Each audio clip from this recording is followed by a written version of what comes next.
Good afternoon, and thank you everyone for being here.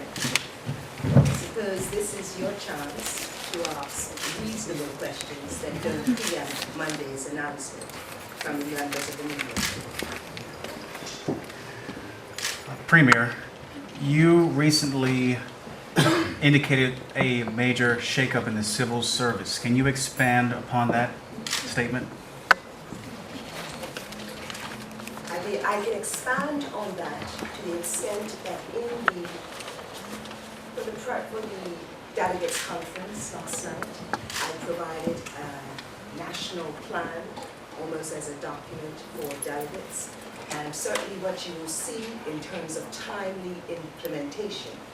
I said a national plan to streamline bureaucracy, less red tape, more red carpet, a national plan to invest in technology and green initiatives, a national plan to improve delivery of public services by a more efficient and reformed civil service, a national plan to constructively advance the reform of the municipalities, a national plan to adopt a quality-based selection process for the procurement of consulting services, mindful of value for money principles and the availability of Bermuda talent, first and foremost, a national plan to establish a timetable to redress the inequality of access for persons with disabilities, a national plan to continue zero-based budgeting after a comprehensive expenditure review, a national plan to institute policies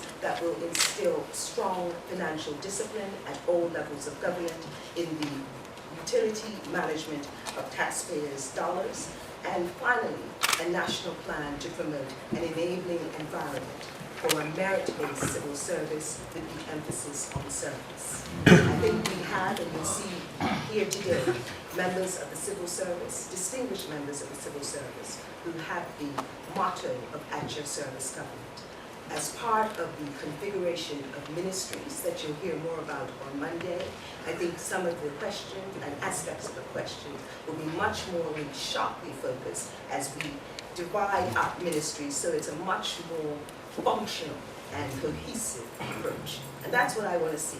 Let us streamline, avoid unnecessary pockets of waste by having a much more targeted and sharply defined ministries. And that in turn helps the civil servants to be able to better deliver in a much more efficient way.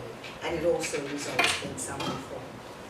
And it is certainly not to be done in a sort of flick the switch manner. Everything is always done with realistic, phased, reasonable time frames, and that's certainly the end. Because what we've got to remember, from Premier on down, we are public servants. So we must give value and we must deliver to the public.